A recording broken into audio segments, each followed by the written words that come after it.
Continuous rains affecting city's water supply. New base for water police. And PNGTA says teachers want full payment.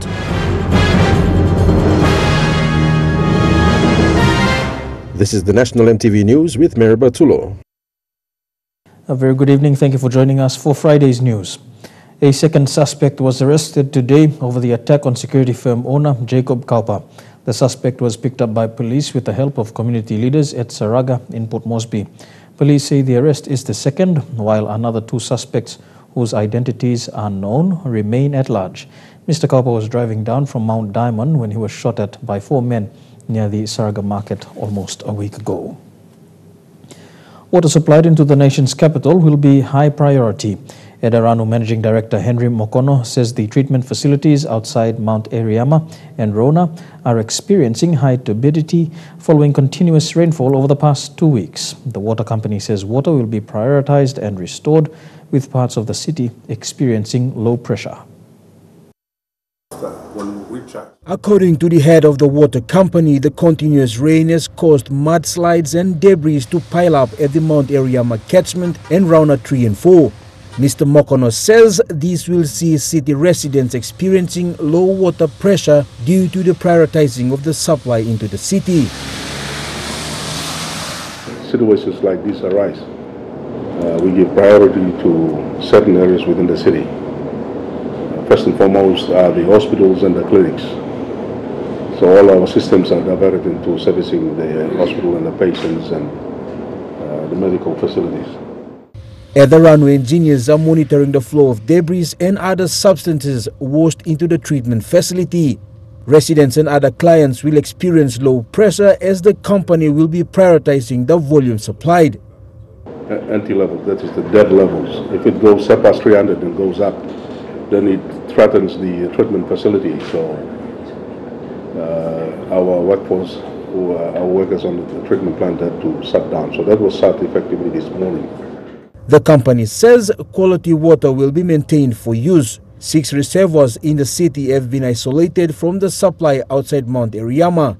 The quality is good as we speak. The water that is currently coming out of the treatment plant is of the highest standard, complies with WHO drinking water guidelines. So we assure the public, despite whatever that's happening upstream in the catchment area, the quality water is of the highest standard, and we will maintain that during this period. Edaranu is now working closely with PNG Power to assist the supply stability. The company says the risk is not high as 60 to 70% of water is available to supply the city. In terms of silt building up, so we'll be closely monitoring, but we'll ensure that we'll restore the system back to normal. Jack Lapave Jr., National EMTV News. 20 special motorcade escort motorcycles are now in the possession of the Royal PNG Constabulary. Deputy Police Commissioner and Chief of Operations Jim Andrews received the keys of the motorcycles from the Australian Federal Police Mission Commander Bruce Giles. Mr. Andrews says this is an asset that must be utilized and maintained for the maximum benefit of the force while serving the people. The motorcycles are ready for use and are being kept at the Traffic Directorate head office in Port Moresby's 4 Mile. The Papua New Guinea Teachers Association has rejected the government's plan to pay teachers outstanding salaries in installments.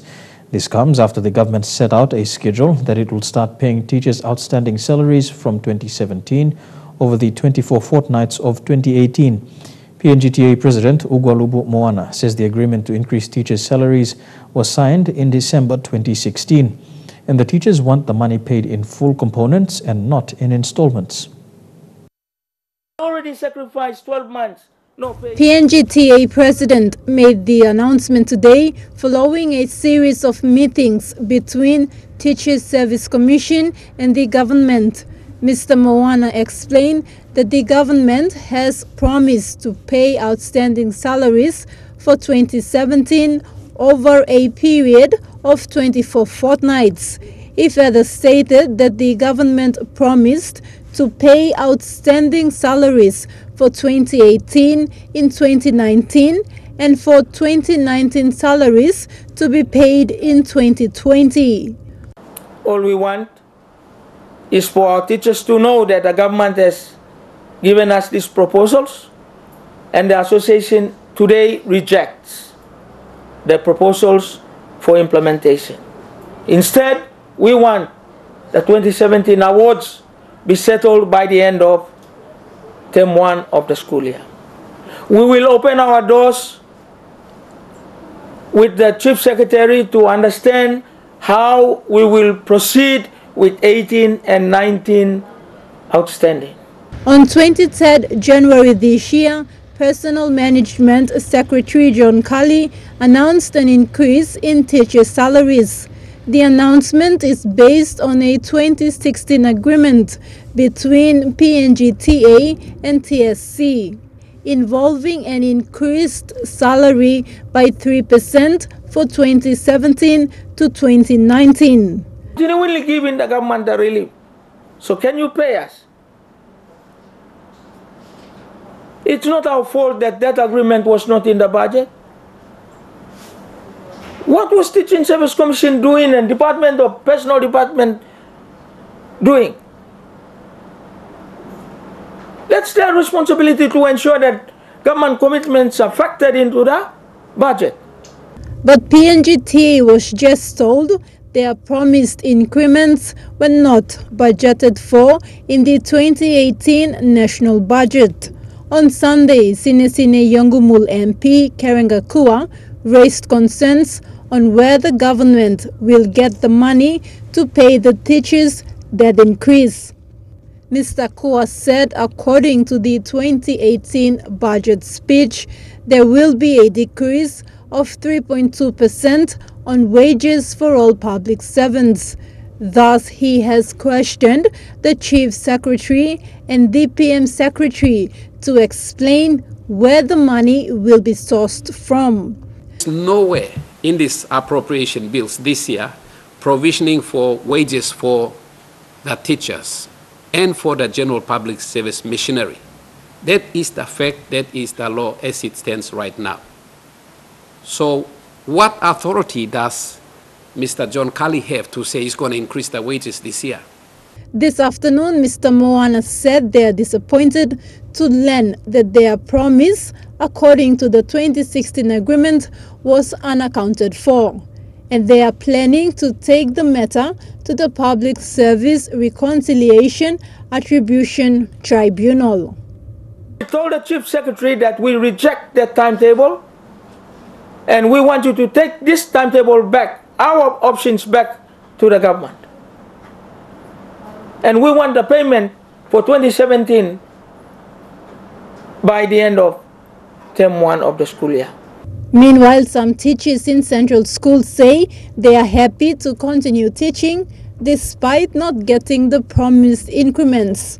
We believe that we are educating the human resource, and even the salary or whatever may not be so good, but there are some certain things that we enjoy which other people, other public servants don't have. Others say it's time the government should honor its commitment. Teachers need to be rewarded. Teachers don't sleep in the night, they prepare lessons too and all this, so I think they deserve to be. So this was supposed to be paid maybe back in 2017 or whatever already, but when there was a bit of money in the government, but now I do not know where they will get the money, but it's okay, it's already a commitment, so how they find that money and pay the teachers? Well, it's the government's now. Sakla Gunga, National EMTV News. You're with National EMTV News. We'll have the day's top stories after these messages. Stay tuned.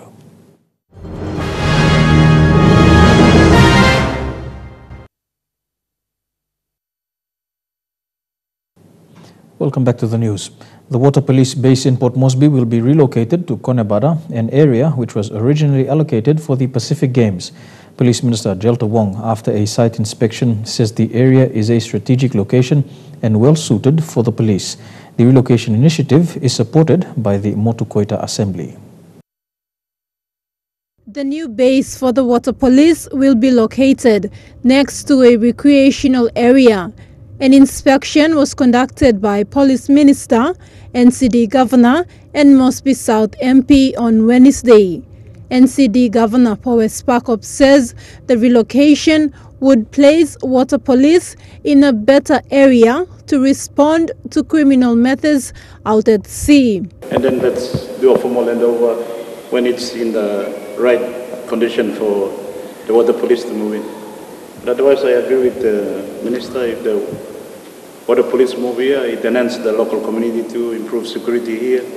I hope more people can come down to the beach here because Ella Beach is undergoing redevelopment, so not. In 2015, this facility was established for a Vaha or canoeing race for the Pacific Games. However, it was not utilized. Following discussions with the Motu Koita Assembly, the Australian Federal Police will assist the Royal Papua New Guinea Constabulary in developing it into the Water Police headquarters. But on behalf of the constabulary, this is going to be an asset for the constabulary in the very long time, considering the fact that the current base is right inside and not close to the sea. I think this one poses a greater opportunity for our development, and at the same time to look at what's around, being able to master patrols all along the coastlines as well. The current headquarters is based at Konidobu, just next to the office of the National Fraud and Anti-Corruption. Mosby South MP Justin Chechenko says the refurbishment will complement NCD's planned upgrade of Konebada waterfront. For the benefit of lead up to APEC, especially for the APEC event in November, and also thereon for all your water police activities.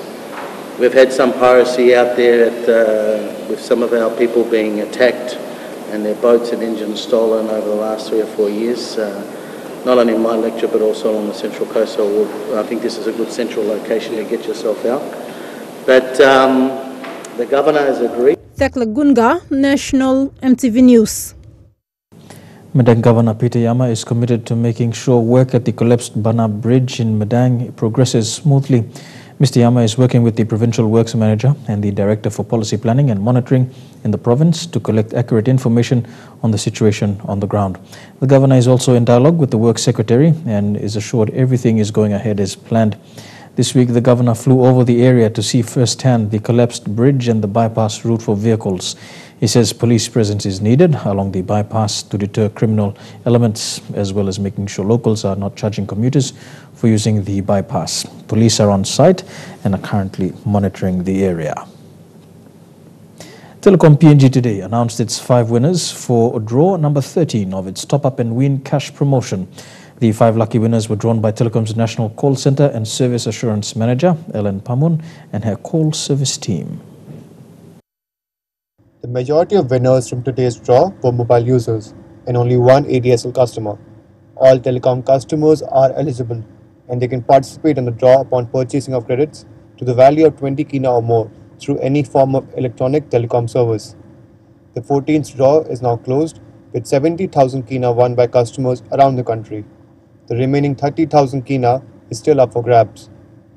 The next 5 lucky winners will be announced next Friday during the 15th draw of Telecom's Top Up and Win cash promotion. Himmat Shalagram, National EMTV News. And you're with Friday's news. Don't go away. We'll have more when we come back. Stay tuned.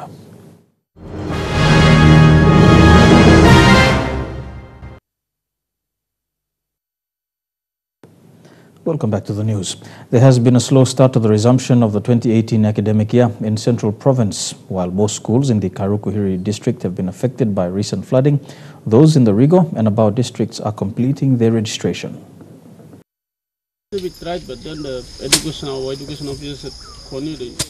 Schools in the Kairoku district, especially Goldie and Brown River Primary, are yet to complete their registrations. Goldie River has so far registered over 230 students, while Brown River an estimated of 100 students. My appeal to you, send your children. Goldie River head teacher Sakusha Donish says while the recent floods have prevented students from enrollment, Classes are expected to commence next Monday. Work together, and parents, I'm appealing to parents too. Please to send their children because school has already started. At Brown River, enrollment is also slow, with 10 to 20 students enrolling each day. The school is not affected by the floods, but because most students depend on food gardens, it also affected students' turnout during this first week. Enroll about in a schooling year, we have about 200 to 300 students. All students come from different ethnic groups. Our community of Brown River consists of different communities, mostly settlers. At Sogerin National High, classes have commenced, while students at Kwikila Secondary in the Rego District are still doing their enrollment. The total number of grade 11s that we have accepted this year is 344, which is an increase of 70 students extra, because we do not wish to do ad hoc selections after that. So there is an extra increase of students because of so many, a huge number in grade 10 who are eligible for grade 11s. Meanwhile, the Central Provincial Disaster Committee has suspended classes for schools in Mekeo village of the Kairuku-Hiri district. This is due to the continuous torrential rains, which has caused flooding. Thekla Gunga, National EMTV News. The head teacher of a primary school in Rego District in the Central Province says the tuition fee-free funding has helped them to build new classrooms. Sarawakaina Primary School is a level 4 school with over 200 students. Its head teacher, Tanu Aisi, says the school does not receive full funding each year, but they make use of what they receive. There are 237 primary schools and 157 elementary schools in Rego District. Sarakina Primary School is located in Rego Central. It has 6 teachers. This morning when we visited the school, classes had not resumed and it was a slow enrollment week. The principal, Tanu Asi, was eager to show their TFF teaching materials that had arrived. % is yet to be organized. It is within the departments, and 40% is few has been paid. I think 15% is yet to be paid. Yeah. From their TFF funding, they have managed to build a classroom and to date haven't collected project fees. Another classroom was built by Central Provincial Government. 30% is yet to be received. We have made an initiative to build a classroom for the benefit of the children. Because as soon as I entered this school, there was a 4-in-1 double classroom which was in a very bad condition, where the teachers and the children were teaching and learning in a flood. They have 200 students from the elementary school who are expected to enroll this year in grade 3. It will be the largest since the school's inception in 1998. The school, while being able to build classrooms for students, have issues with teachers' housing. We are short of one staff house, and current status of the staff houses here, they all rundown houses, and we need more support. While schools in the main city centers are having issues with overcrowding, rural schools like Sarakina Primary School have managed to use TFF fundings to build classrooms to cater for the students' increase. Adelaide Siraks Kari, National EMTV News. Tomorrow Province and its tertiary students held a protest again today over the unpaid funds from the Gerson Solulu Scholarship Program. The students approached the provincial administration. Many of the students on the scholarship did not have the funding paid last year and are demanding an increase in the budget to cover the costs. This second protest came after they were assured by Morabe's Provincial Education Minister Andrew Gena 2 weeks ago that the provincial government would give them a response. 2 weeks after the first forum, the Morabe students blocked off the entrance of the provincial government headquarters, demanding for a response from the provincial administration. The students raised concerns over the review of Gerson Solulu scholarship policy, online registration, and to increase the 2018 provincial education scholarship budget 2 weeks ago. What me expecting mosem lo kisi wan bla good to come out lo administration administration but political head blow province blime mosem with actions where mipla take him lo passing gate na kaino sem here provincial headquarters dumi emosem. I think mipla reach him this la. Mark we mipla like him lem so. These students are from 25 tertiary institutions and colleges in PNG. Some of them have missed out on the registration because they are still waiting for the school fees to be paid through the Gerson Solulu scholarship, which they applied for. They have called on the Governor Ginsen Saonu to respond to their concerns, but today they were again addressed by an officer of the governor. Actually, the officer said that from the governor himself, that from the 4 million that was allocated previously, he has now given the directive to the administration to look for another 4 million to add to the 4 million that is already been allocated to make a total of 8 million for the scholarship alone, yeah, for this year, which it's 2 million less than what we asked for, but at least he has made a commitment. The students are calling on the respective institutions to extend the registration until the Morobe provincial government meets their fees. So, mipla appeal or administration or political like now mipla discuss if they can create an understanding with the institution so that our students they can prolong their registration, extending registration to Morobe students past them. Julie Badui Owa, National MTV News, Lay. 5 years ago, more than 100 MPs voted for a bill to extend the grace period in which a no-confidence motion can be brought against a serving Prime Minister from 18 to 30 months. Madan MP Brian Kramer, who is also the Shadow Minister for State-Owned Enterprises and Public Service, today filed an injunction at the Supreme Court requesting it to revisit its own ruling of the case. In an interview with MTV, Mr. Kramer explained his reasons behind the injunction. Right now, it's just at an application. The grounds of the application is to just to consider the court to reopen its own case, to review its own ruling, which I'm of the respectful view that there's an inconsistency on error in relation to that ruling. When the court made a decision of actually allowing the 18-month to stay, and on the grounds that it dismissed that application. The amendment to extend the grace period to 30 months meant that the government was effectively locked in and largely unaccountable for over 2/3 of PNG's 5-year parliamentary term. Mr. Kramer explained that his own party's history and previous leaders motivated him to file the injunction. And our party split in two. And the key issue of why that happened is that there's nothing we could do to hold the government accountable within 18 months. Therefore, it's best to be in government to get the SIB. Mr. Kramer believes that the unaccountability of a government for any period of time is unconstitutional and hopes that the Supreme Court revisits this case. This restriction of the 18 months, restricting and entrenching the Prime Minister and entrenching a government without the opposition holding them accountable for the decisions they make, was, in my view, unconstitutional, and for that reason an application has been filed in relation to asking the court to review its own decision. This Supreme Court application comes at a time when PNG is preparing to host APEC. When asked if APEC would anyway delay his application proceeding, Mr. Kramer had this to say. The view is that the Constitution is clear. We swore loyalty to the Constitution to uphold, to protect the interests of the people and to ensure good governance. It is an APEC year. APEC doesn't play any factor in our Constitution. At the end of the day, we're governed by rules of laws, and the laws and the Constitution is the highest law in our country. So all it means is the court does consider. Himmat Shaligram, National MTV News. You're watching National MTV News. We have a packed Trukai sports lineup tonight. We'll get to that right after these messages. Stay tuned.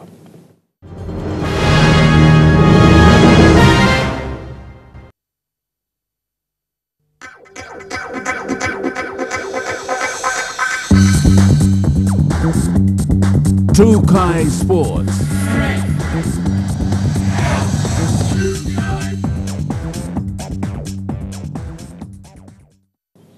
Welcome to Trukai Sports. The FIFA World Cup trophy tour reception was held at Laguna Hotel after the trophy arrived in Port Moresby yesterday. The reception saw all 16 delegates who accompanied the trophy, as well as PNG and Indonesian CocaCola representatives in attendance, as well as the President of PNG Football Association, David Chung, and Vice Sports Minister Wesley Ramanai. Those who attended the reception were treated to photos with the prestigious FIFA World Cup trophy.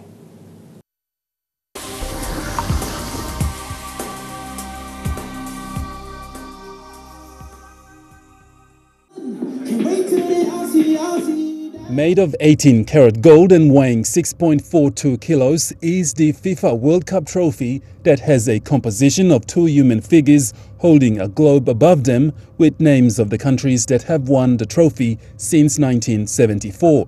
To an unforgettable moment and one that PNG fans will always remember, having a picture taken with the authentic and one-of-a-kind FIFA World Cup trophy.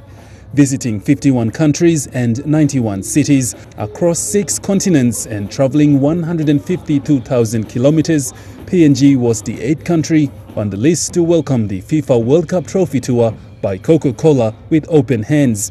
During the reception at Laguna Hotel, Vice Sports Minister Wesley Raminai gave the guest a special welcome. I am extremely proud and honored to once again take center stage as the FIFA World Cup trophy graces our country. 1-0. PNG FA guests and families also had the opportunity to get up close and personal with the FIFA World Cup trophy. We've tried to ask if we could be able to move the trophy outside of Port Moresby, but due to certain restrictions by FIFA, they couldn't allow us to take the trophy outside of the province and even outside of the hotel.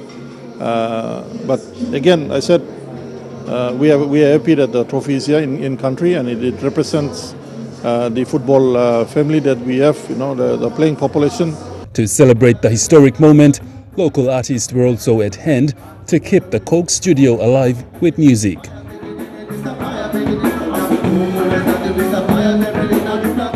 Fans who took photos with the prestigious trophy were speechless. With Pakistan to be the next on the list of countries to be visited, FIFA World Cup Trophy Tour by CocaCola continues. Godwin Eki, National, EMTV Sports.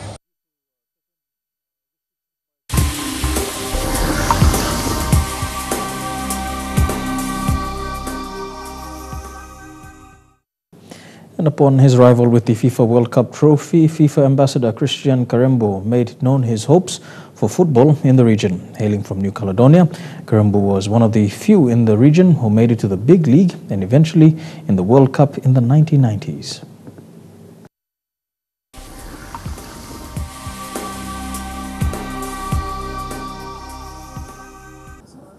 The significance of the FIFA World Cup Trophy Tour by Coca-Cola is not lost on many, as this will go down in PNG football's history book as the first time the most sought-after prize in world football touched down on Papua New Guinea soil. Despite the short stopover here in Port Moresby, hosting the trophy itself is a boost for the sport. It surely comes as an inspiration for youths, aspiring players, and even encourages further developments in the code. By hosting the FIFA World Cup today is going to inspire many of our kids, or the youth, and I hope that during the World Cup 22 from the FA, they will implement more programs for the grassroots to develop our football here in the Pacific, South Pacific. And even though none of the countries from the Oceania Football Confederation qualified for this year's 32-country World Cup, football is very much alive in this part of the world. Even Karembo himself is an inspiration. If Karembo can play football well enough to join Real Madrid and later go on to win the World Cup with France in 1998, he believes Oceania countries can develop bigger, better football. It may not be now or tomorrow, but it is possible. 1-0. Dinirons Rego, National, EMTV Sports.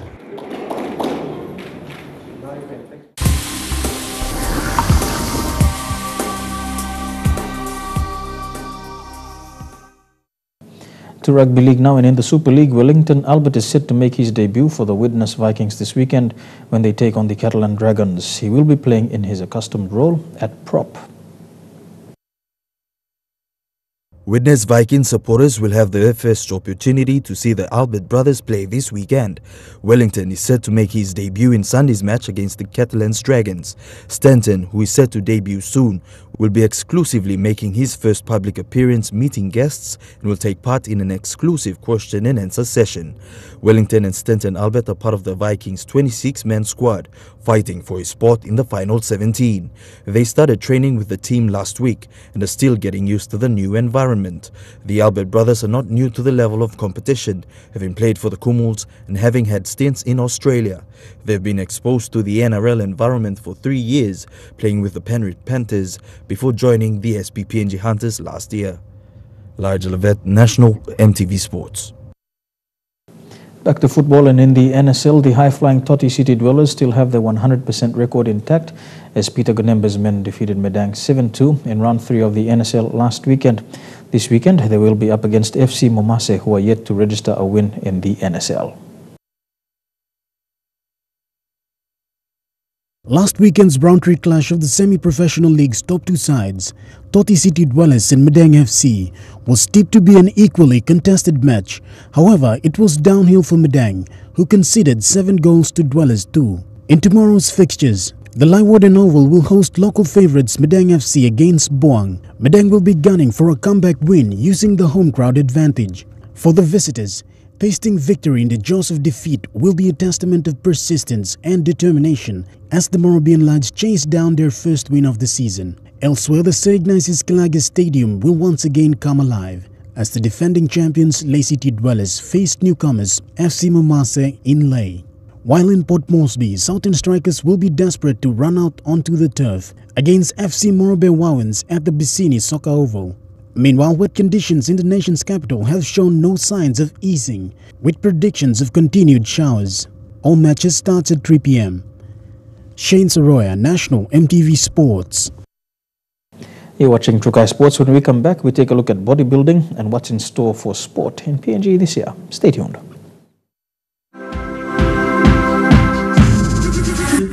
Trukai Sports.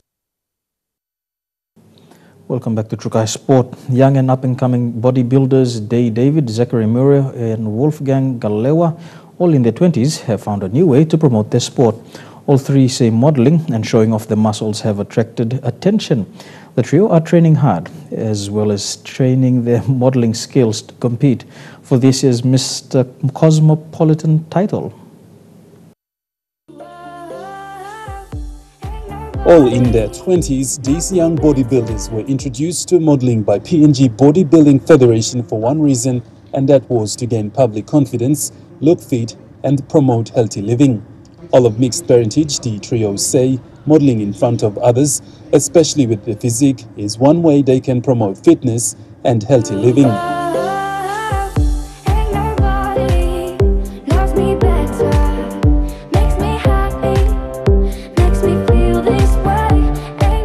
21-year-old Zachary Miroy, who represented Team NCD at the recent PNG Games in the 70 kg division. My goal for bodybuilding is to be fit, look good, and represent PNG in the upcoming games around wherever. His fellow athlete Day David, who is in year 12 at Laloki Secondary School, was also happy to explain how he got involved in modeling. Actually, the Mr. Cosmopolitan, the Bodybuilding Federation introduced that to us, so we're taking part in bodybuilding, so we're just trying to give our potential and try to help out and give back what to the hosting team. In the meantime, while the boys are attending their bodybuilding training, they say they have a lot of work to do to get familiar with their modeling skills. Not only are they preparing for the National Bodybuilding Championships, but also to compete for Mr. Cosmopolitan 2018. Well, that depends on performance, training, hard work, and confidence. So modeling also, they look at how positive you are and how you can be an ambassador of Cosmopolitan. So be open. And I'm just looking forward for that. Hope I prepare well and to get in the competition. Godwin Eki, National EMTV Sports. And And the Bodybuilding Federation has announced the staging of its 27th National Championships in Port Moresby. Selections will be made following the event for athletes to participate at this year's Pacific Bodybuilding Championships, which will be held in Fiji.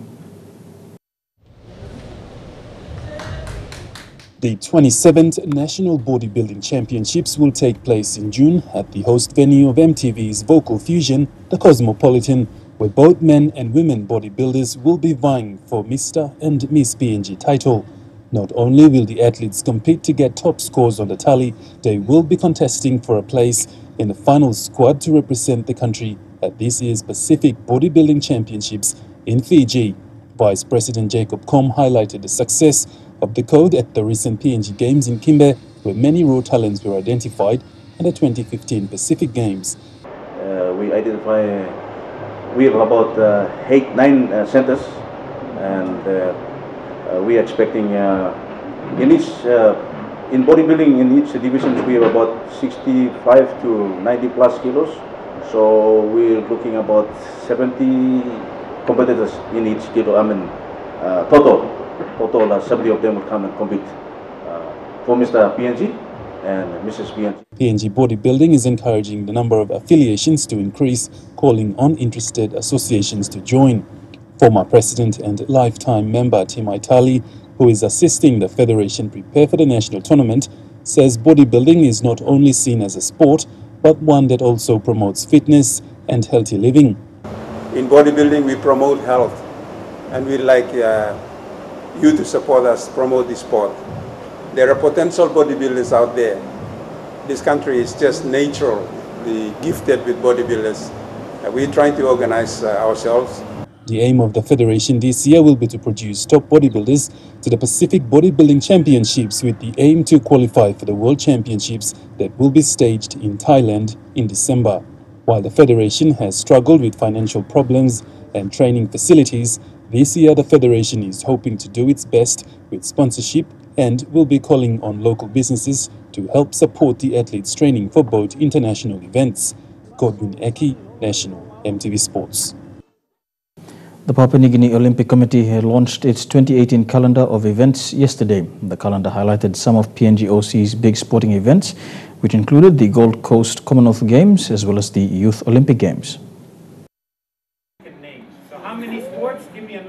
With the opening ceremony on the 4th of April, PNG Olympic Committee is now preparing Team PNG for this year's Gold Coast Commonwealth Games. This event being one of the significant events of the calendar, some of the events that lead up to the Games will see Team PNG gathering for the athletes on March 4th, followed by the Trukai Fun Run launch and Trukai Fun Run auction in Lae and Port Moresby, where funds generated will go towards supporting Team PNG. Nearly 40 athletes will be participating in 10 different sporting codes, including para sports. These codes include swimming, squash, boxing, table tennis, shooting, rugby sevens, triathlon, athletics, weightlifting, and lawn ball. Straight after the Commonwealth Games, the PNG OC will start to prepare for the SP Sports Awards on the 26th of May. In June, PNG OC will celebrate the International Olympic Week from the 18th to the 23rd June, and a week later host the 2018 AGM on 30th of June. In August, PNG OC will host PM's corporate golf tournament to help generate funds for the Youth Olympic Games. Come October 6th, selected athletes will represent PNG at the Youth Olympic Games in Buenos Aires from the 6th to the 18th. The final event on calendar is the Sports Hall of Fame, and closing with the Executive Board meeting in November to close the 2018 calendar of events. Godwin Eki, National, MTV Sports. And that wraps up Trukai Sports for this evening. We go for a break, and on the other side, the weather details for the next 24 hours. Trukai Sports.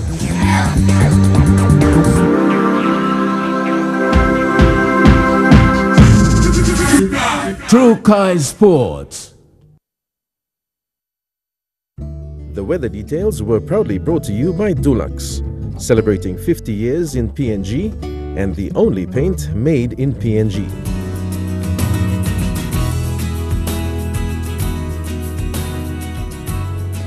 A look at the weather forecast for the next 24 hours in the southern region. Port Moresby, rain and showers. The same as well for Daru and Kramer. Rainy periods expected in Alotau and some showers as well for Popondetta with a top of 29 degrees.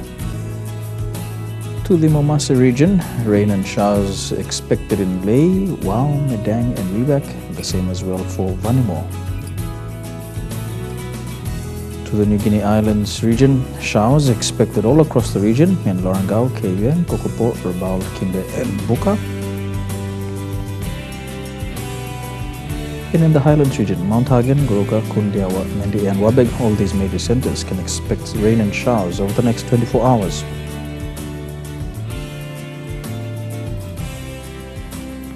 A look at the forecast for small ships, but first there is a strong wind warning current for all coastal waters of Papua New Guinea, also the Coral Sea, Solomon Sea and Bismarck Sea. Waters of southern PNG Indonesian border through Torres Strait and Daru to Kiwai Island, to Kerama, Yule Island, Hood Point to Samurai Island, and with waters of eastern and western Milne Bay Islands and waters of Manus and its western group of islands, and waters of New Island to New Britain to Bougainville, seas 2.5 to 3 meters. Waters of Samurai Island to Cape Vogel to Finschhafen, and with waters of Long Island to Madang, Bogia, Wewak, Aitape, Vanimo, and the northern PNG Indonesian border, seas 2 to 3 meters. Waters of Finschhafen to Vitias and Dampier Strait to Siasi Island to Long Island, seas 2.5 to 3.5 meters.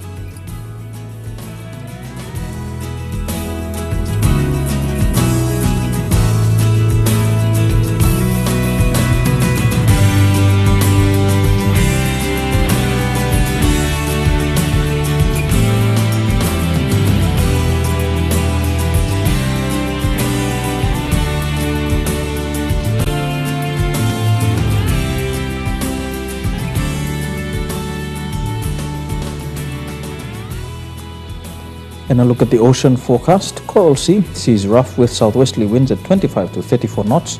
Solomon Sea sees rough with northwesterly winds at 25 to 34 knots. Bismarck Sea sees rough with patches very rough with northwesterly winds at 25 to 34 knots and with stronger gusts reaching 48 knots. And the Pacific Ocean sees moderate to rough with northwesterly winds at 20 to 34 knots.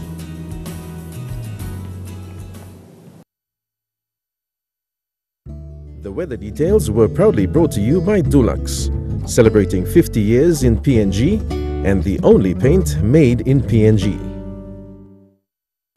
And before we go, a recap of our top stories again. Continuous rains affecting water supply to NCD, new home for the RPNGC Water Police, and Teachers Association want full payment of dues.